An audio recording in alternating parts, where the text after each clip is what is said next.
Good morning and welcome. This is Development Stories on Osrc television. My name is Oyumi Ayinibara. Ondo State's Governor Lucky Aiyedatiwa says all hands are on deck to ensure the successful realization of the 71-kilometer alignment of the state section of the Lagos-Calabar Coastal Airway project. Speaking at the second stakeholders engagement and project unveiling held at the Government House Banquet Hall in Akure, Governor Aiyedatiwa thanked President Bola Tinubu for the initiative, noting its immense benefits to the people and the state's economy. The governor reaffirmed his administration's commitment to developing the state and promoting the welfare of its citizens. He also appealed for more support from stakeholders to help actualize his vision of a greater Ondo state. Government House correspondent Wahama Khalil reports. This is the second in the series of stakeholders' engagement and unveiling of the 71-kilometer alignment of the Ondo State section of the Lagos-Calabar Coastal Highway project by the federal government.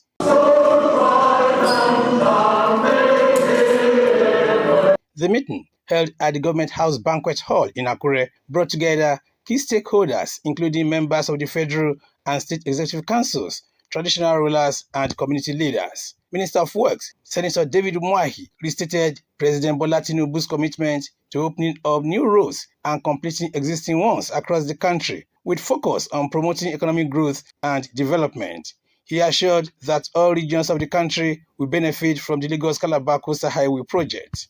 Senator Umahi dismissed public misconceptions about the project being wasteful or corrupt, stressing that it is both necessary and impactful. He noted that the Tinubu administration is addressing all inherited road projects following approvals from the Federal Executive Council. According to him, Section 1 of the Lagos-Calabar Highway will be completed and ready for use within the next 12 months. We would be writing you with this unless there is disagreement this afternoon to request that you do the vacation order on the route. That is what the law says. And so the route now has reduced from 75 to 71, and the overall cost, benefit is quite enormous. And we've eliminated bridges and also eliminated a lot of properties. So I'm very comfortable with this route. And the moment the governor and the ODAs are in agreement, they will be good to go. And that is the first stage. Other stakeholders, including the Molokun of Atijere, Oba Samuel Adeoye Edema, Banji Okuomo, and Benson Obayelu, expressed their support for the project and pledged their community's cooperation to ensure its success. We must know where is going to be the beginning of Ondo State portion of this coastal road. The fact that you are very close to our government, that means everything worked out well for you. No sentiment whatsoever will impede our submission to everything that will ensure successful execution of the project. Governor Lucky Aiyedatiwa, while appreciating President Tinubu for the landmark project, emphasized its potential to transform the state's economy and improve the living conditions of its people. He assured that the state government will provide the necessary logistics and security arrangements to ensure the successful execution of the project, with all stakeholders carried along every step of the way. We have not had it so good in recent times. Permit me to just mention a few of federal government intervention in Ondo State through road infrastructure. The Akure dual highway is ongoing. Just been awarded by this present administration. All of you from the southern senatorial district of Akure, you know that many lives have been lost in this road before now. But now, in the dualization, that will make traveling safer, easier for us. The Akure dual highway is also another road. Now, the people, the Lagos-Calabar Coastal Highway, Federal University of Technology Teaching Hospital, is also backed by this administration. Don't forget that aviation college has just been also approved to build in Akure. That will be serving the entire Southwest. We have no doubt in our mind that Mr. President will still do more for our dear state, especially the actualization of our deep sea port.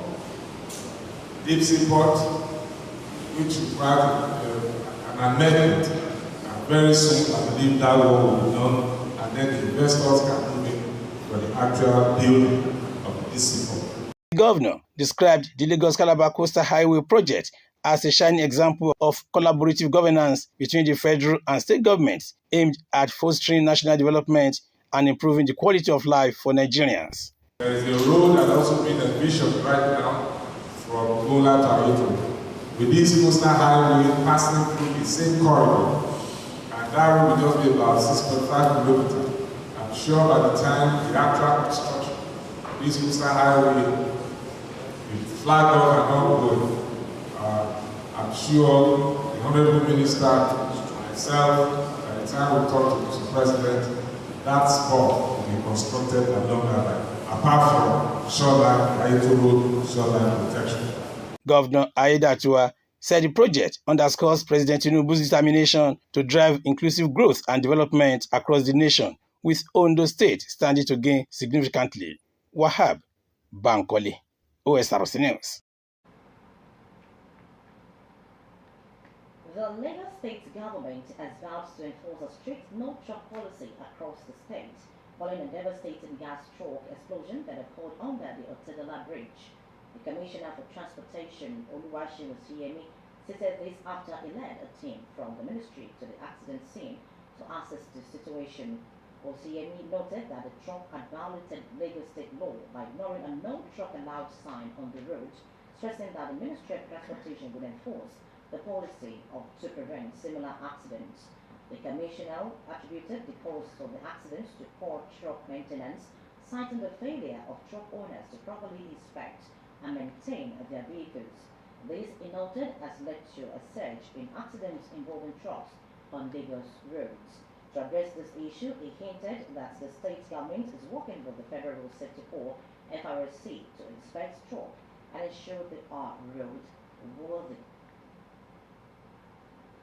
The House of Representatives has retained value-added tax (VAT) at 7.5% and rejected a target increase to 50% by 2030 as proposed in the tax reform bills being debated at the National Assembly.